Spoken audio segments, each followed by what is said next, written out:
السلام عليكم ورحمة الله وبركاته. هناخد اليوم الكرة في الفراغ الثلاثي. الكرة في الفراغ الثلاثي. تعريف الكرة هي مجموعة النقاط في الفراغ التي تبعد عن نقطة ثابتة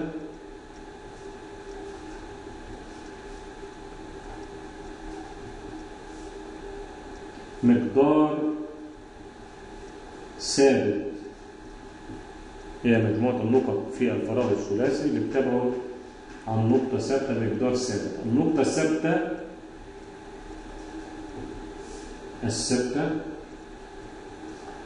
تسمى النقطة الثابتة تسمى المركز اللي هي مركز الكرة، والمقدار الثابت يسمى نصف قطر الكرة. نصف قطر الكرة. تمام؟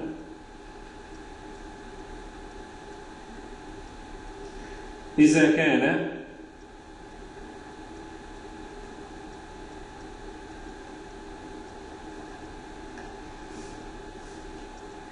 مركز الكرة C اللي هو A و B و C،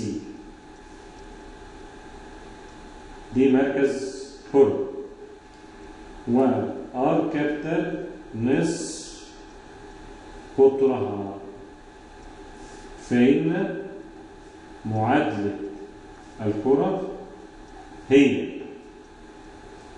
S اللي هي X ناقص A الكل تربيع زائد Y ناقص B الكل تربيع زائد C ناقص Z ناقص C الكل تربيع بتساوي R تربيع. طبعا لما نيجي نفك دي كده هنحصل على N. إذا X تربيع ناقص 2AX زائد A تربيع زائد Y تربيع ناقص 2BY زائد B تربيع ناقص زائد هنا Z تربيع ناقص 2CZ زائد C تربيع ناقص الR تربيع تساوي تساوي صفر. ناقص الR تربيع تساوي تساوي صفر. دي طبعا أنا ممكن نعملها ازاي؟ الX تربيع زائد Y تربيع زائد Z تربيع ناقص 2AX ناقص 2BY ناقص 2CZ زائد الدي تساوي صفر. تساوي صفر. خلاص؟ معادلة ديت بتمثل معادلة كرة. بعد ما فكينا ديت جبنا ديت، والدي هنا بتساوي الدي حيث الدي تساوي A تربيع زائد B تربيع ناقص C تربيع ناقص R تربيع. ديت اللي هي الدي. خلاص؟ دي تمثل معادلة كرة. خلاص؟ طيب المعادلة اللي هي لو رقمتها مثلا المعادلة واحد ده،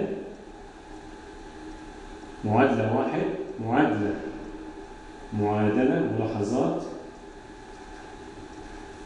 معادلة واحد خالية من الحدود اكس واي واكس زد وواي زد. تمام؟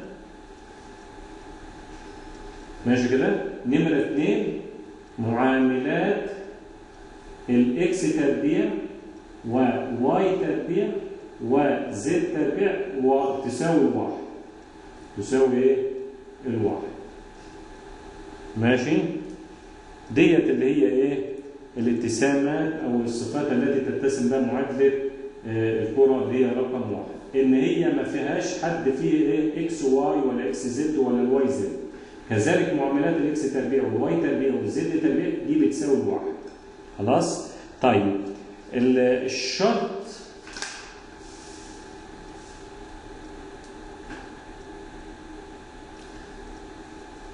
الشرط اللازم، إذن الشرط اللازم لكي تمثل المعادلة التالية اللي هي دي ax تربيع زائد by تربيع زائد cz تربيع زائد jx زائد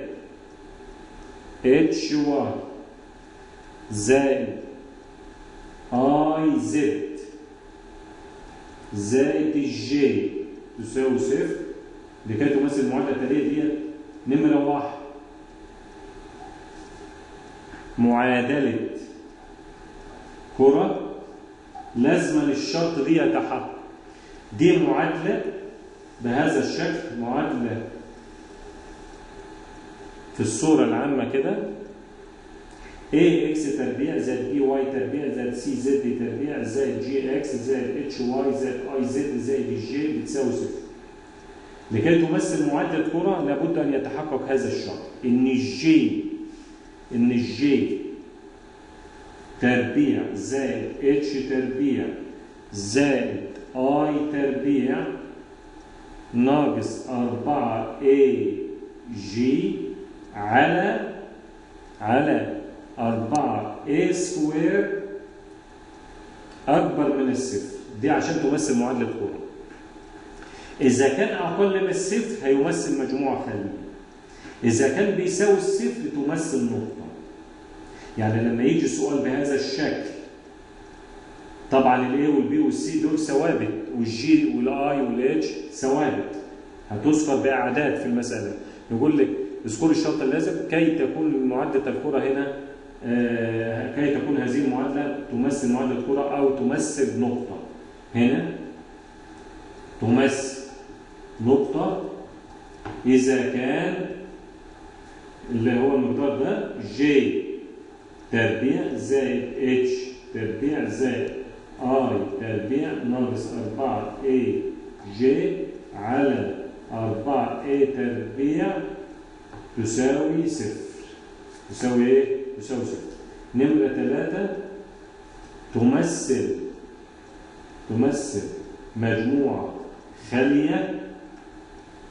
تمثل مجموعة خالية إذا كان ج تربيع زائد اتش تربيع زائد اي تربيع ناقص 4 اي جي على 4 اي سكوير أقل من الصفر. دي تمثل مجموعة ايه؟ مجموعة خالية. طيب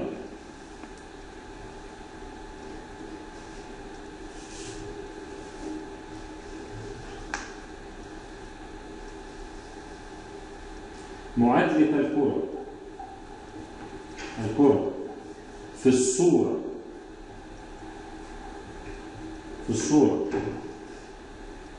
الكروية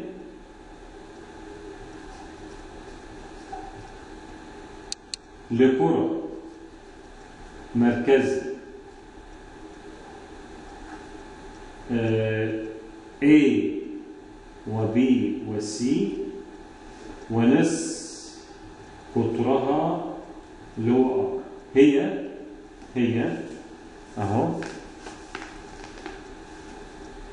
الاكس بتساوي A زائد R ساين فاي كوزين سيتا، وهنا الواي تساوي البي زائد ار ساين فاي ساين سيتا، والزد بتساوي السي زائد ار كوزين فاي. ديت اللي هي معادلة الكرة في الصورة ايه الكروية عندي لكرة مركزها A و B و C ونص قطرها اللي هو R. طب إذا كان المركز ديت نقطة الأصل، إذا كان المركز هو صفر وصفر وصفر، فإن المعادلات الوسطية لها هيبقى الإكس بتساوي R ساين فاي كوزين سيتا، وهنا الواي بتساوي R ساين فاي ساين سيتا، والزد بتساوي R ساين فاي كوزين فاي. ديت لما يكون ايه مركز الكرة اللي هو نقطة الأصل. خلاص؟ طيب في ملاحظات ملاحظة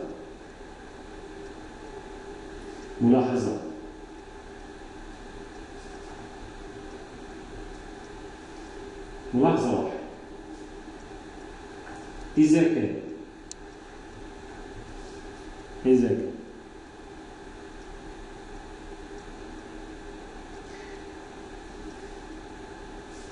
الإكس ناقص A الكل تربيع زائد واي ناقص B الكل تربيع زائد زد ناقص C الكل تربيع بتساوي R تربيع. ديت يكون من هنا ممكن نستنتج المركز اهو هو A و B و C، ونصف القطر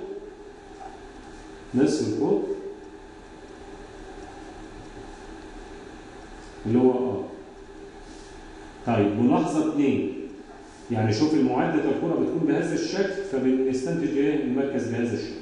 طيب معادلة الكرة بتكون بالشكل ده، معادلة الكرة على الصورة اللي هي ايه اكس تربيع زائد واي تربيع زائد زد تربيع زائد ناقص 2 ax ناقص 2 by ناقص 2 cz زائد الدي تساوي صفر. لما تكون كده يبقى المركز يساوي اهو سالب نص معامل اكس سالب نص معامل واي سالب نص معامل زد، اللي هي بتساوي نفتح قوس كده سالب بره القوس نص معامل اكس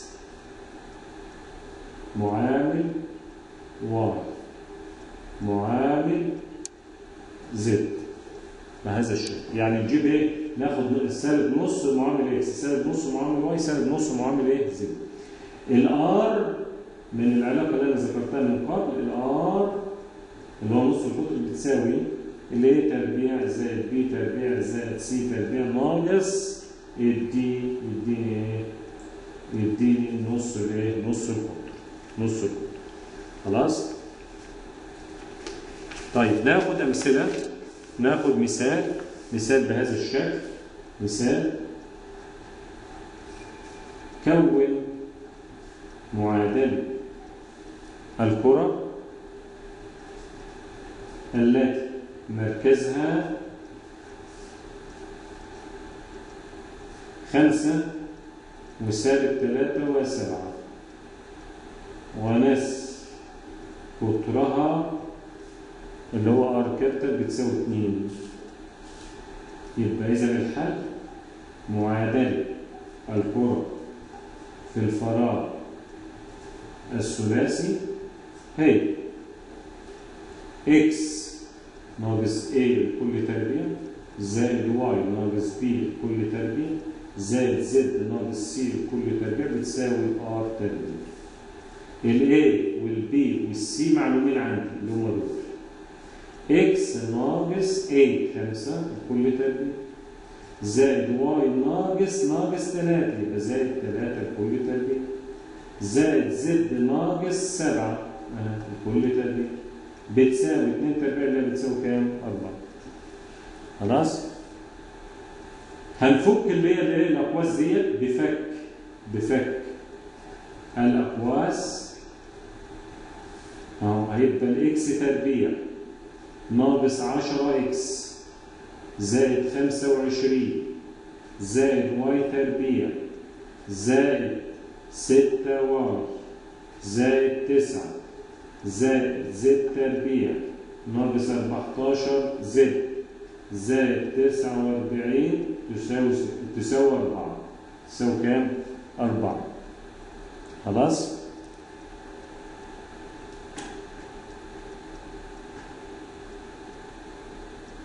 ماشي كده؟ يبقى هنا إذا إكس تربيع زائد واي تربيع زائد زد تربيع ناقص 10 إكس زائد 6 واي زائد ناقص 14 زد. هنجمع بقى الأعداد 25 و9 يبقى 34. 34 ناقص كام؟ 14 يبقى يديني كام؟ 20. 20 و49 يديني 69. 69 نقص منهم 4 هيديني كام؟ 65 زائد 65.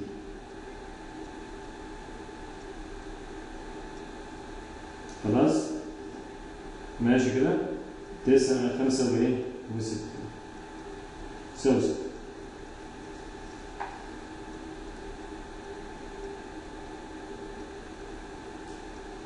طيب هي دي المعادلة الايه؟ المعادلة المطلوبة. خلاص؟ طيب ناخد مثال آخر. عين أحداثيات المركز ونصف القطر لما يلي. نمرة 1 إكس تربيع زائد واي تربيع زائد زد تربيع زائد زد تربيع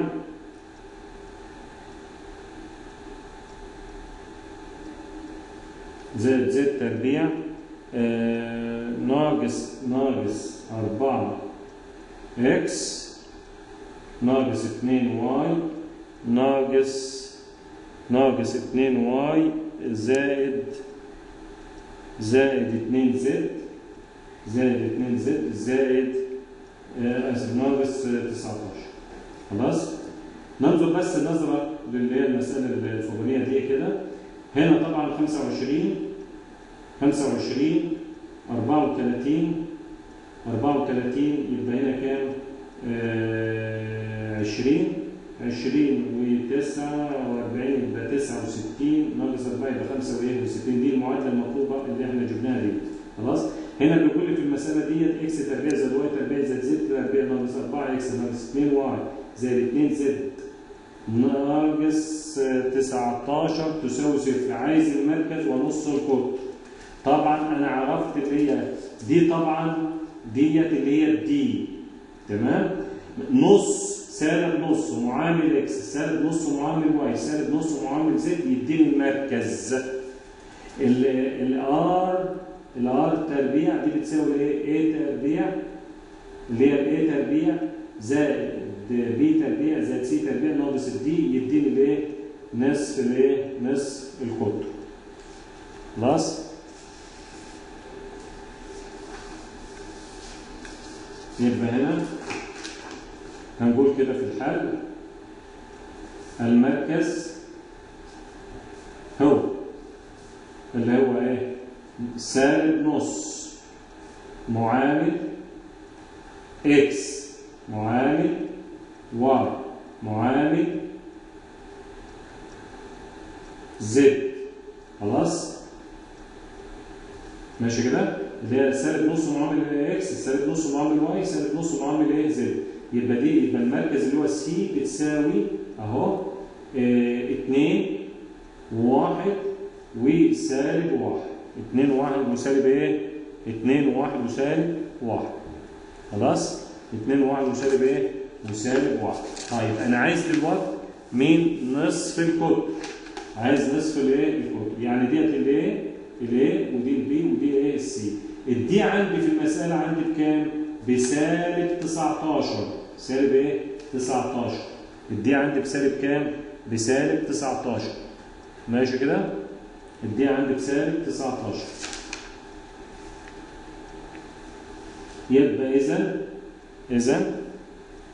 إذا الار تربيع بتساوي ايه تربيع زائد بي تربيع زائد سي تربيع ناقص الدي. يبقى دي بتساوي هيبقى 4 زائد 1 ناقص 19 يبقى زائد كام؟ 19. زائد كام؟ 19. خلاص؟ زائد 19. ماشي كده؟ طيب يبقى هنا كام؟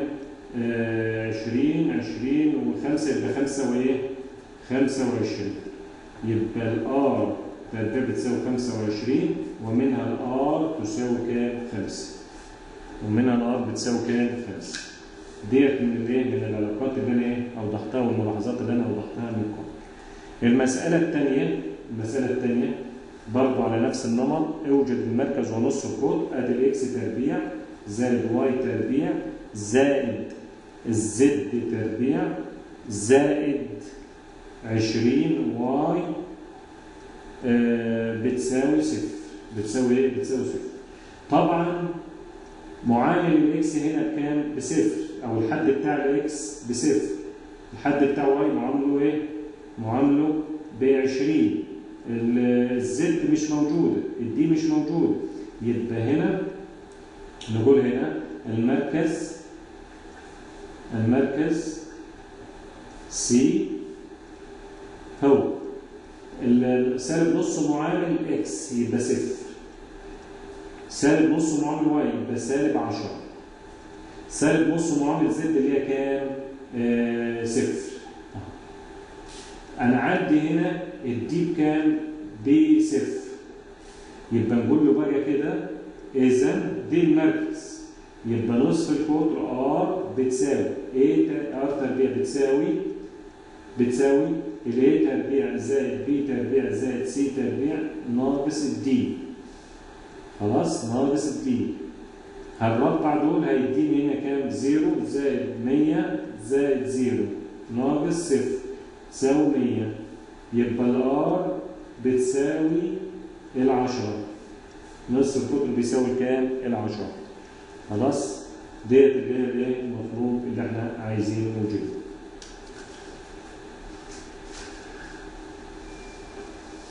بين مثال.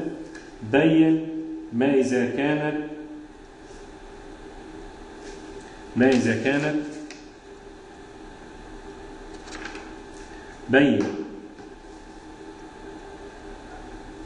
ما إذا كانت المعادلات التالية تمثل كرة أم لا. خلاص؟ تمثل كرة أم إيه؟ أم لا. ماشي كده؟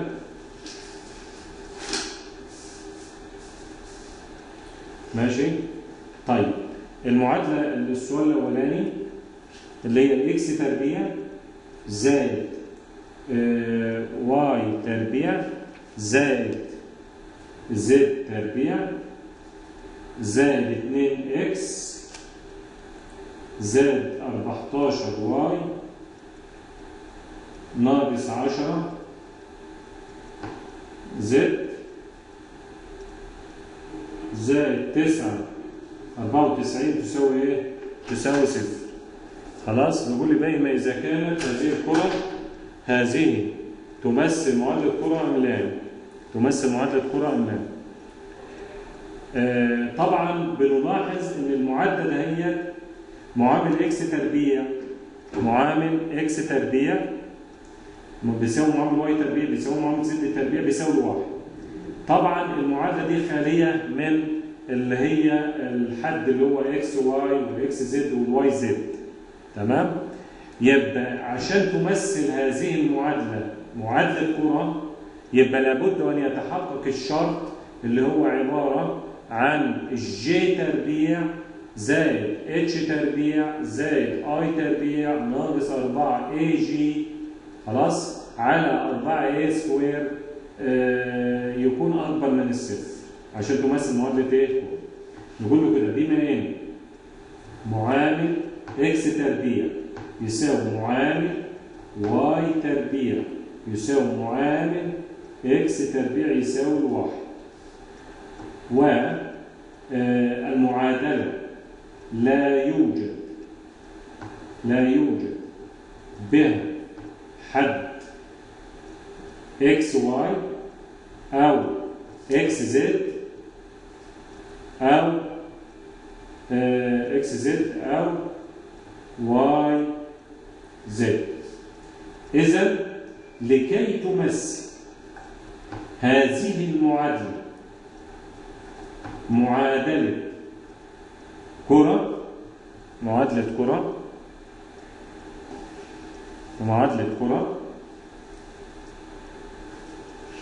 يبقى لابد أن يتحقق اللي هو جي تربيع زائد اتش تربيع زائد اي تربيع ناقص 4 اي جي على 4 اي سكوير يكون اكبر من الصفر عشان تكون تمثل معادله ايه؟ كره. خلاص؟ ماشي كده؟ الاي ديت اللي هي معامل اكس تربيع يبقى نجيب الاي معامل اكس تربيع دي بيساوي الواحد. خلاص؟ الجي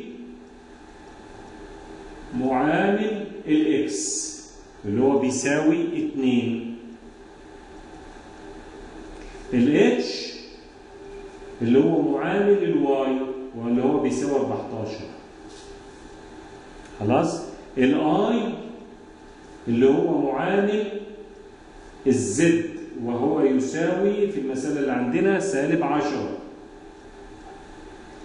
الجي اللي هو الحد الثابت ويساوي 94.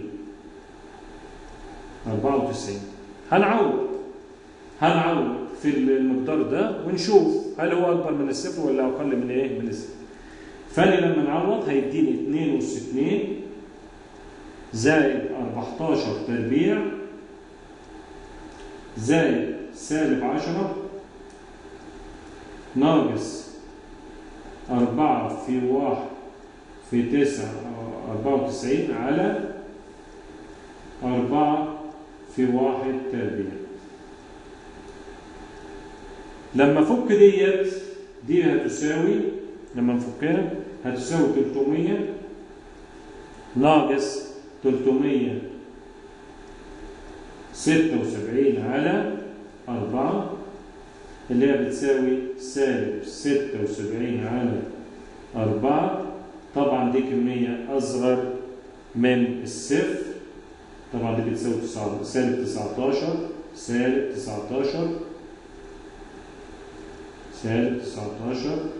أصغر من الصفر. يبقى إذا المقدار كمية سالبة يبقى المجموعة هنا أو المعادلة دي تمثل مجموعة هنا.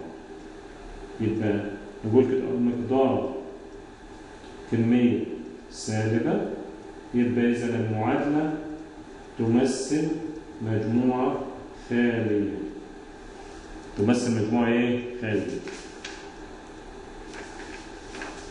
طيب في مسألة تانية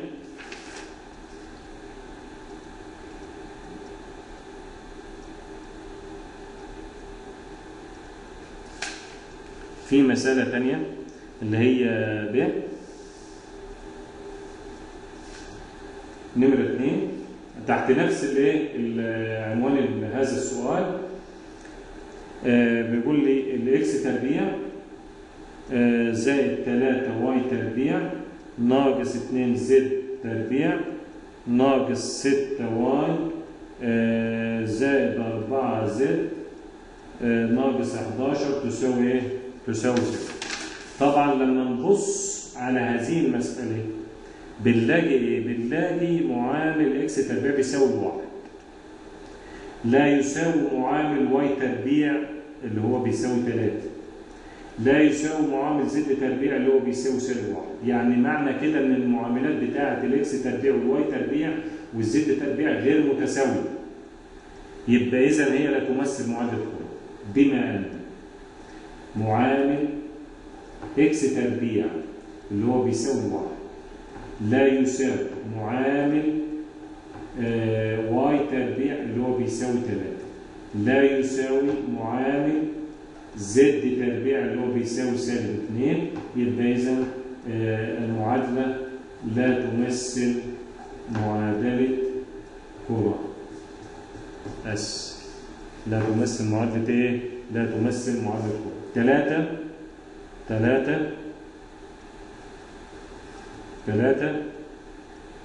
3 بيقول لي مثلا اللي هي 2 اكس تربيع زائد 2 واي تربيع ناقص 2 اكس واي ناقص 2 اكس زد ناقص 2 واي زد ناقص 1 تساوي 0.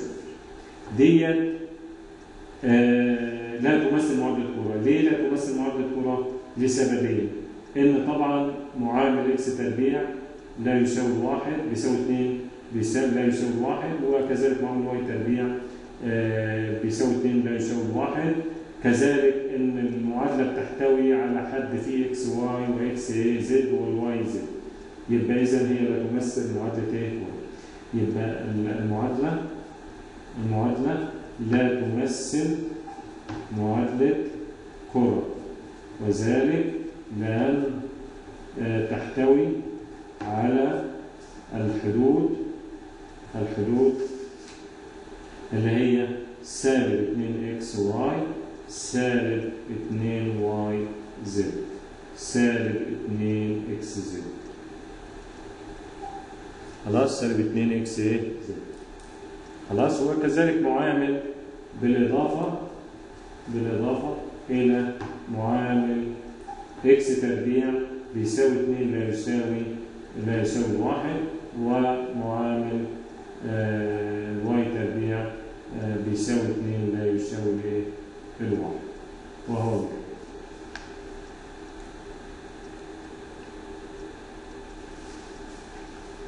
طيب